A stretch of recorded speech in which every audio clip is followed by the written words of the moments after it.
اس کی ہیڈنگ میں سب سے پہلی ہیڈنگ ہوگی علی گڑھ تحریک علی گڑھ اور اردو ادب پس منظر. اس کا پس منظر پیش کریں گے. نمبر 2 پہ آئے گا تحریک علی گڑھ کی ادبی خدمات. سید احتشام حسین کے خیال میں علی گڑھ تحریک کے مقاصد کی وضاحت. اس میں اس کے 3 زاویے: سیاسی زاویہ، مذہبی زاویہ اور ادبی زاویہ. اس کے بعد آپ یہاں پہ جو مقصود ہے، کیونکہ ہم دیکھ رہے ہیں یہاں پہ اردو ادب کے حوالے سے، تو ادبی مقاصد یا زاویہ، یہ ہیڈنگ ہوگی. علی گڑھ تحریک علی گڑھ سوانح نگاری، اور یہ آپ کو میں نے جو پچھلا کوشچن کروایا تھا یہ اس میں سے ہوگا، یہ ہیڈنگ اس میں آئے گی. لیکن اس کے بعد آئے گا سر سید کی تصانیف، پہلا دور، دوسرا دور، تیسرا دور. اس کے بعد آئے گا سر سید کے رفقا، ان کے 10 رفقا ہیں، ان کے بارے میں بتائیں گے. نواب محسن الملک، یہ ہیڈنگ ہوگی. مولوی چراغ علی، نواب وقار الملک، الطاف حسین حالی شبلی، مولوی نذیر احمد، مولوی ذکاء اللہ، مولوی سمیع اللہ. اور اس کے بعد ہے عبد الحلیم شرر، وحید الدین سلیم. اس کے بعد ایک بک سے ہیڈنگ کروائی گئی ہے علی گڑھ تحریک کے اثرات. اس کے بعد لاحصل. یہ آپ کا کوشچن ہے. یہاں سے بسم اللہ الرحمن الرحیم. السلام علیکم. آج کا جو ہمارا کوشچن ہے، تاریخ زبان و ادب، آپ کا پیپر ہے ایم اے اردو، پرچہ 4 ہے. علی گڑھ تحریک اور اردو ادب پر نوٹ ہے. سب سے پہلے اس میں ہم پس منظر دیکھتے ہیں. 1857 کا سال مسلمانوں کی تاریخ کا ایک عجیب موڑ ہے، جس نے نہ صرف مسلمانوں کو سیاسی، اقتصادی اور معاشرتی اعتبار سے متاثر کیا، بلکہ اس سے علمی، ادبی اور اخلاقی اعتبار سے بھی بڑے دورس نتائج نکلے. مسلمان ایک ایسے دوراہے پر کھڑے تھے جہاں وہ یہ فیصلہ نہ کر پاتے تھے کہ مستقبل کے لیے انہیں کیا کرنا ہے. سیاسی اعتبار سے حاکمیت سے محکومیت تک آتے آتے ان کو ایسے دھچکے لگے تھے کہ انہیں اپنا سیاسی مستقبل بلکہ علیحدہ اور جداگانہ تشخیص بھی مشکل نظر آتی تھی. پوری قوم پر مایوسی کا عالم طاری تھا. کسی کی سمجھ میں کچھ نہیں آ رہا تھا کہ کیا جائے. مسلمانوں کی مرکزیت اور قیادت بالکل ختم ہو چکی تھی اور وہ خزاں رسیدہ پتے کی طرح ہوا میں ڈولتے ڈگمگاتے نظر آ رہے تھے. ماضی تو جیسا بھی تھا وہ تاریخ کا حصہ بن چکا تھا. یہ نوٹس مجھے اچھے لگے ہیں، لیکن یہ اتنے ڈل ہیں کہ ان پہ مجھے پہلے خود سے ان کو ریڈ کرنا پڑ رہا ہے یا ان کو تھوڑا سا ہائی لائٹ کرنا پڑ رہا ہے. اور اس سے پہلے بھی جو کوشچن میں نے کروایا ہے، یہ دونوں کوشچن آپ جب ایک ساتھ کریں گے بہت سی چیزیں ان میں کامن ہیں. وہ ہم نے کیا ہے علی گڑھ تحریک کے اغراض و مقاصد اور تحریک علی گڑھ کی ادبی خدمات. تحریک علی گڑھ کا بیج 1857 کی جنگ آزادی سے پھوٹا تھا. اس تحریک کے محرک اول سر سید احمد خان تھے، جن کی ابتدائی زندگی مختلف تحریکوں کی گود میں پھلی پھولی تھی. مثلاً تحریک سید احمد بریلوی، برہم و سماج تحریک، ارایہ سماج تحریک، تحریک دلی کالج وغیرہ. سر سید احمد خان سقوط دلی سے قبل علمی، ادبی، سیاسی اور تہذیبی حلقوں سے متعارف ہو چکے تھے. انہوں نے رفاع عامہ کے اموار، تصانیف و تالیف کے کارناموں میں دلچسپی لینا شروع کر دی تھی. چنانچہ 1841 سے لے کر 1857 تک انہوں نے 15 کتابیں تالیف کی. ان کتابوں کے مطالعے سے پتہ چلتا ہے کہ سر سید کو مذہب اور تاریخ سے یکساں دلچسپی تھی. سر سید کی ذات میں قدامت اور شدیدیت دونوں کا امتزاج موجود تھا، لیکن اس تصویر میں رنگ امیزی مغربی علوم سے کی. دوسری طرف قومی سطح کو چھوڑ کر صرف مسلمانوں کی قیادت کا خیال ہندوؤں کی ہندی پرستی کا رد عمل تھا. ان واقعات نے سر سید کو متاثر کرنے اور علی گڑھ تحریک کو بازدور کرنے میں بڑی مدد دی. تاہم ایک بڑے مقصد کی طرف یہ پیش قدمی اضطراری نہیں تھی، بلکہ اس کے پس پشت بہت سے عوامل کار فرما نظر آتے ہیں. یہاں پہ ایک کوٹیشن کوٹ ہو رہی ہے راجہ رام موہن کے اثرات جو تھے سر سید احمد خان پر. تو یہ والی کوٹیشن جو ہے وہ میں نے پچھلے سوال میں کروائی ہے، وہ اس لیے میں یہاں پہ نہیں ریڈ کر رہی ہوں. آپ وہاں سے اس کو کر لیجئے گا اور دونوں کوشچنز کو ملا کے اپنے نوٹس ضرور بنائیے گا. اور اس کے بعد ہے سید احتشام حسین کے خیال میں اس تحریک کے اساسی پہلوؤں میں نئے علوم کا حصول، مذہب کی علوم عقلی سے تفہیم، سماجی اصلاح اور زبان و ادب کی ترقی اور سربلندی شامل ہے. آپ کی جو ہیڈنگ ایک آئے گی وہ آئے گی کہ تحریک علی گڑھ کے مقاصد. اس میں آپ سید احتشام حسین ایک کوٹیشن ان کی کوٹ کریں گے. اس کے بعد آپ نے کوٹ کرنا ہے چنانچہ علی گڑھ تحریک کو وسیع تناظر میں دیکھا جائے تو اس کے مقاصد کی وضاحت درجہ ذیل زاویوں سے ہوتی ہے: سیاسی زاویہ، مذہبی زاویہ اور ادبی زاویہ۔ یہ بھی میں نے پچھلے کوشچن میں کروایا تھا، اس میں بہت سی چیزیں رپیٹ ہوں گی، اس لیے آپ ایک ہی جگہ پہ نوٹس بنا لیں، اور پھر ان دونوں کو کرنے کے بعد اگر اس ٹاپک کے بارے میں کوئی چیز بھی پوچھی جائے گی تو وہ آپ کی کمپلیٹ ہو جائے گی اور آپ اس کو کرنے کے قابل ہو جائیں گے۔ سیاسی زاویہ سے مراد مسلمانوں کی تبدیلی، بقا، سیاسی ترقی اور معاشرتی سربلندی۔ مذہبی زاویہ کیا ہے؟ نئے علوم کی روشنی میں دین و فطرت کی وضاحت اور تشریح اور اوہام پرستی کا ازالہ۔ ادبی زاویہ کیا ہے؟ ادبی زاویہ سے مراد اردو زبان و ادب کا فروغ۔ تو اس کے 3 مقاصد تھے اس تحریک کے، اور 3 زاویے تھے اس کے: ادبی مقاصد اور زاویہ۔ علی گڑھ تحریک کا تیسرا بڑا زاویہ ادبی ہے۔ اس کے تحت صرف اردو زبان کو وسعت ملی اور اردو ادب کے اسالیب، بیان اور روح معنی بھی متاثر ہوئی، اور اس کے موضوعات کا دائرہ بھی وسیع تر ہو گیا۔ علی گڑھ تحریک نے نہ صرف ہندی زبان کے غلبے کو روکنے کی کوشش کی بلکہ اس میں لفظ کی داخلی قوت کو پہچانا اور مضبوط بھی کیا۔ تحریک نے شاعری کی نسبت نثر کو اپنے مقاصد کے لیے زیادہ استعمال کیا۔ چنانچہ انور سدید لکھتے ہیں: علی گڑھ تحریک نے چونکہ قومی مقاصد کو پروان چڑھانے کا عہد کیا تھا اور اس کا رخ سخن خواص سے کہیں زیادہ عوام کی طرف تھا، اس لیے صرف شاعری اس تحریک کی ضروریات کی کفیل نہیں۔ سستی جذباتیت کو فروغ دینے کی بجائے گہرے تخیل، تدبر اور شعور کو پروان چڑھانے کا عہد کیا تھا، اس لیے اردو نثر ہی ان مقاصد میں معاونت کر سکتی تھی۔ اردو ادب کی تحریک، صفحہ 314۔ جب آپ کوٹیشن لکھیں گے تو مارکر سے اس طرح لکھیے گا، اور لاسٹ میں حوالہ اس طرح لکھتے ہوئے: ڈاکٹر انور سدید، اردو ادب کی تحریک 314۔ چنانچہ ادب کی سطح پر علی گڑھ تحریک نے اردو نثر کا ایک باوقار سنجیدہ معیار قائم کیا اور اردو شاعری کے مخفی اور مسجع اسلوب سے نجات دلا کر سادگی کی کشادہ راہ پر ڈال دیا، اور یوں ادب کی افادی حیثیت ابھر کر سامنے آ گئی۔ علی گڑھ تحریک نے سائنسی نقطہ نظر اور اظہار کی صداقت کو اہمیت دی تھی۔ اس کا سب سے زیادہ اثر سوانح اور سیرت نگاری پر 18ویں صدی میں پڑا۔ عیسائی مبلغین نے نبی کریم صلی اللہ علیہ وسلم اور دیگر نامور کے غلط سوانح کوائف شائع کر کے اسلام کے بارے میں غلط فہمیاں پھیلانے کی کوشش کی تھی، اور اس میں کبھی کبھی ہندو تحریک میں بھی شامل ہو جاتے تھے۔ علی گڑھ تحریک چونکہ مسلمانوں کی نشاط ثانیہ کو فروغ دے رہی تھی، اس لیے اس نے اسلام کو اور اربانی اسلام کے بارے میں پھیلانے والے غلط فہمیوں کا ازالہ کرنے کی کوشش کی۔ سر سید نے خطابات احمدیہ اور چراغ علی کے رسائل اور نذیر احمد دہلوی کی کتاب امہات امہ میں تاریخی صداقتوں کو پیش کیا۔ یہ والا سارا جو پیرا ہے، جو میں نے اس سے پہلے بھی پڑھا ہے، یہ آپ کے پچھلے کوشچن میں بھی میں نے کروایا ہے۔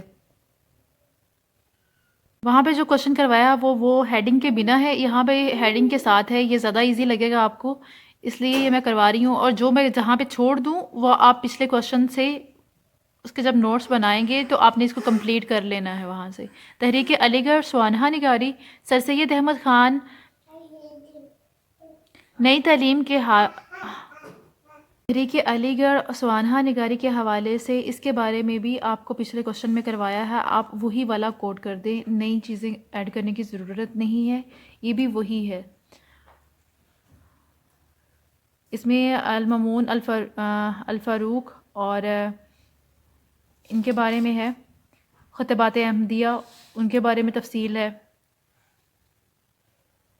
جب آپ پچھلے کوشچن سے آپ سوانح نگاری اور علی گڑھ تحریک کے بارے میں لکھ لیں گے، اس کے بعد کی آپ کی ہیڈنگ ہوگی علی گڑھ تحریک اور مضمون نگاری۔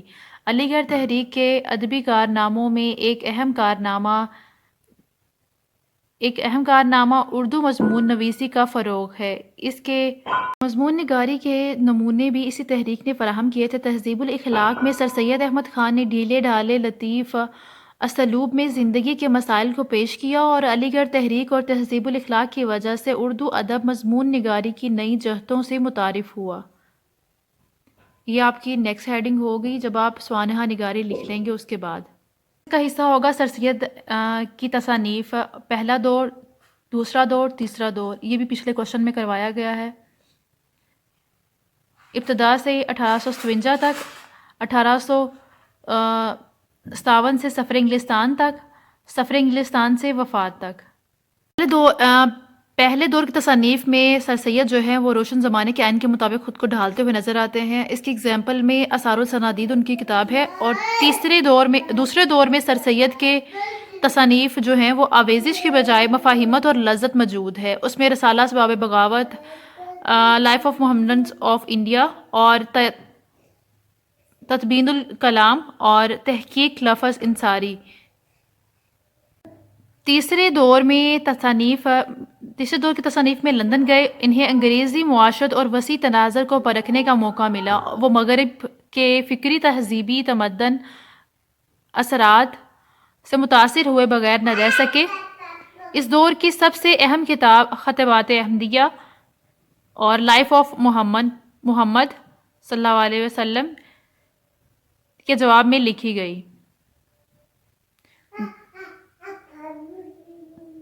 ان کی کتاب خطبات احمدیہ جو ہے وہ انہوں نے سر ولیم کی کتاب جو لائف آف محمد کے نام سے تھی اس کے جواب میں لکھی تھی. اس دور میں علی گڑھ کے نہ صرف ادب پیدا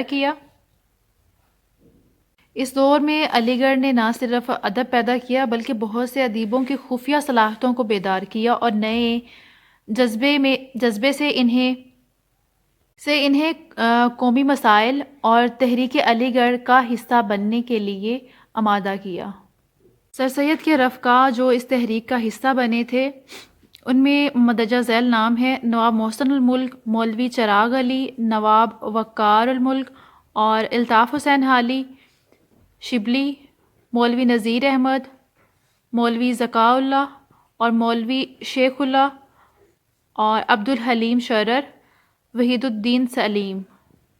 محسن الملک کی کوٹیشن میں آپ لکھیں گے: انور سدید کے خیال میں محسن الملک تہذیب الاخلاق کے اہم مضمون نگار تھے. وہ شبلی، حالی اور نذیر احمد کے مرتبے کے ادیب نہیں، تاہم تہذیب الاخلاق کے مضامین میں وہ ایک ایسے مفکر کے روپ میں ابھرتے ہیں جو ادب اور زندگی کے جمود کو توڑنے اور صالحہ روایات کو فروغ دینے کا آرزومند ہے اور اس مقصد کے لیے اپنے قلم کو مسلسل استعمال میں لاتا ہے. اور بحوالہ انور سدید، اردو ادب کی تحریک کے صفحہ نمبر 325. انہیں جواب اور ایک کوٹیشن یہ ہو جائے گی، آپ اس کو کوٹ کر سکتے ہیں یا ان کے بارے میں لکھتے ہوئے اپنے ورڈنگ میں ان کو لکھ کے اس کے بعد آپ دوسری کوٹیشن جو ہے وہ تھوڑی چھوٹی ہے اور ڈاکٹر سید عبداللہ کے مطابق کہ انہی وجوہات کی بنا پر ڈاکٹر سید عبداللہ کے نزدیک پچھلی صف میں کھڑے ہونے کے باوجود محسن الملک کو اردو ادب اور اس کے فکر کی جدتوں اور رومانوی بغاوت کی طرف لے جانے والوں میں اونچا مقام دیا جا سکتا ہے.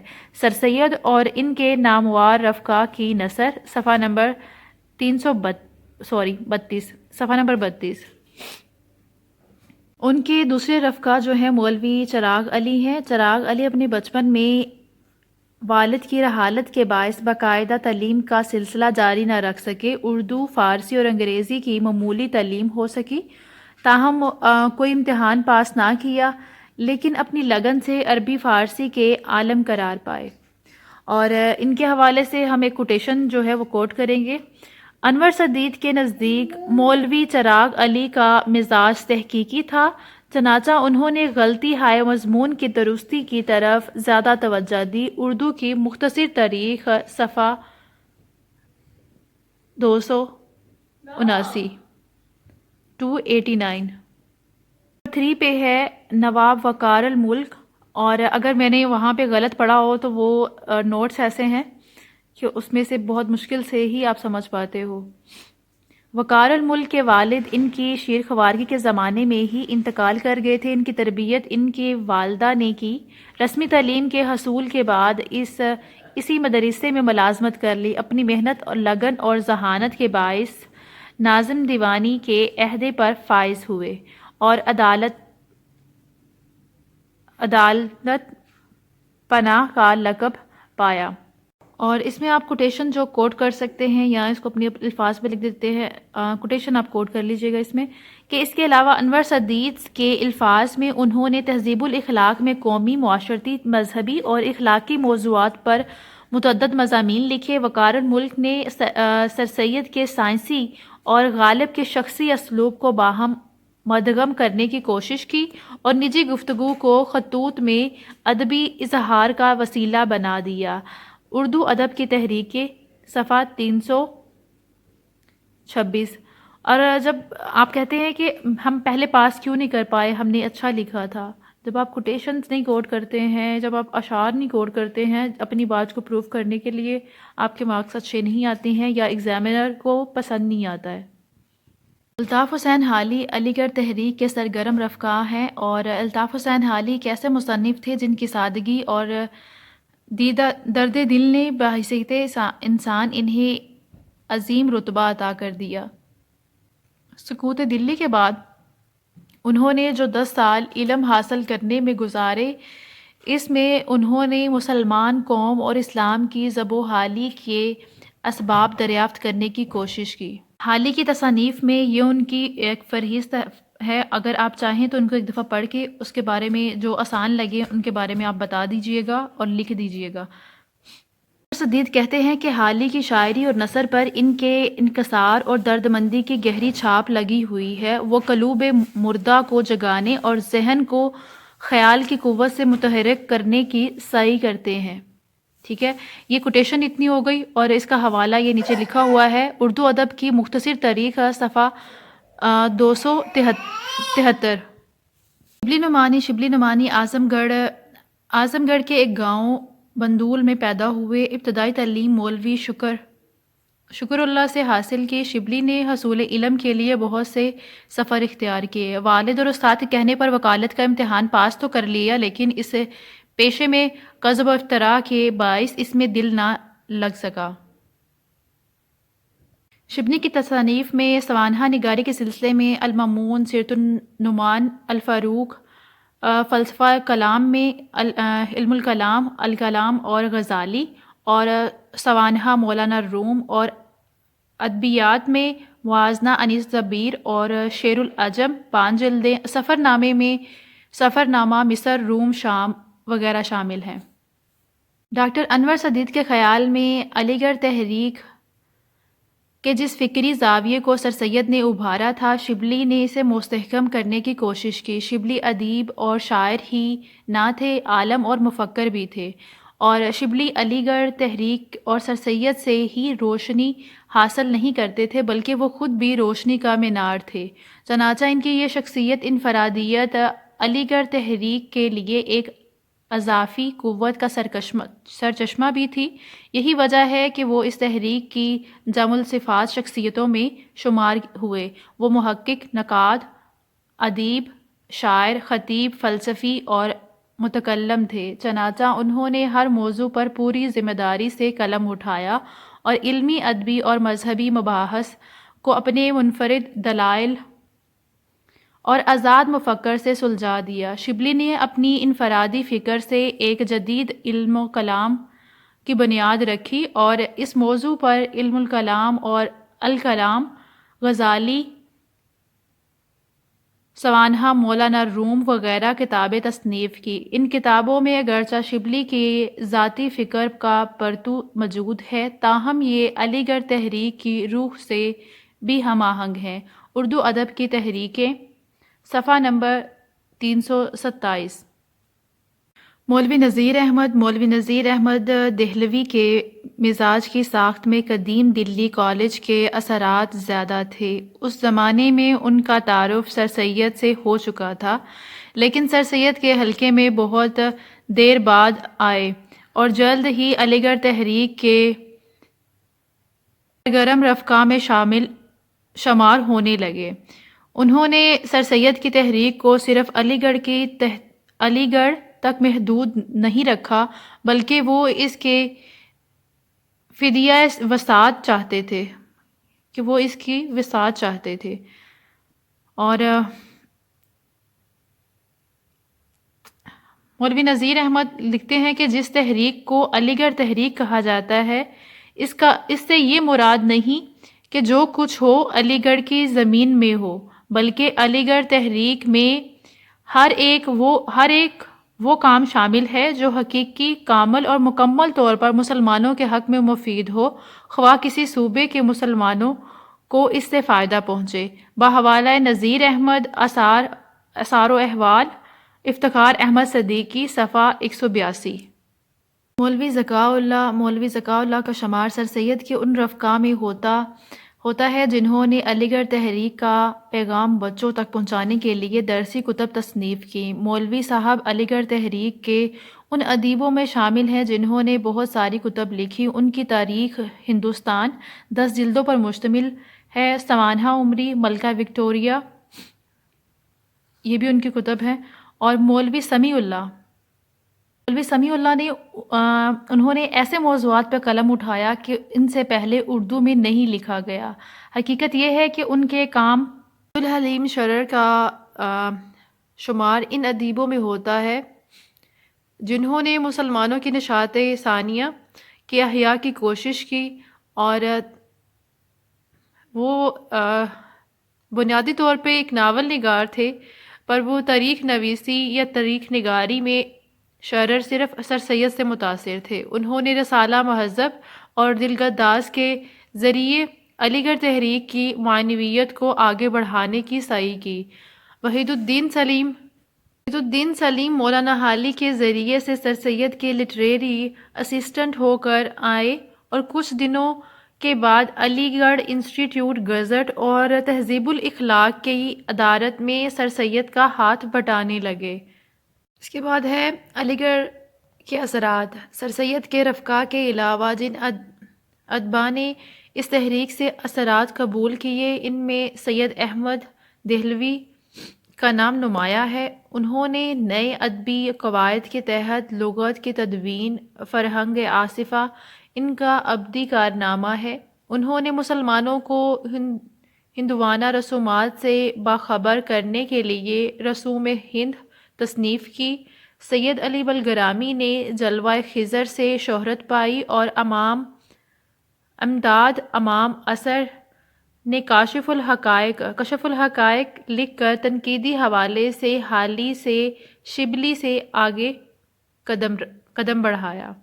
سید کے بعد اس تحریک سے وابستہ اس کی فکر سے متفق اکابرین کی فہرست بھی مختصر نہیں۔ ان میں حسرت موہانی، مولانا محمد علی جوہر، ظفر علی خان، حبیب الرحمن شیروانی، عبدالماجد دریابادی اور طفیل احمد منگلوری وغیرہ نے سیاست، ادب، صحافت میں نام پیدا کیا۔ تعلیمی شعبے میں منظور حسین، ڈاکٹر ذاکر، خواجہ غلام اور رشید احمد صدیقی، پروفیسر مجیب، مولانا احسن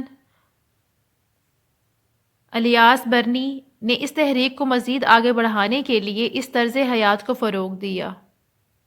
ماحصل برصغیر کی تاریخ پر مرتب ہونے والے اثرات کے حوالے سے انور سدید کہتے ہیں کہ سر سید تاریخ کے اس موڑ پر پیدا ہوئے جب مسلمان زوال کی انتہائی پستی تک پہنچ گئے تھے۔ سر سید نے نہ صرف اس زوال کو روکا بلکہ مسلمانوں کو اجتماعی اعتماد عطا کر کے انہیں مستقبل پر اثر انداز ہونے کا سبق دیا۔ اجتماعی سطح پر علی گڑھ تحریک نے نہ صرف مستحکم روایات پیدا کی بلکہ ایک طرز حیات اور انداز فکر کو بھی جنم دیا، اور معاشرت، سیاست اور ادب کے بہت سے زاویوں کو صحت مند انداز میں متاثر کیا۔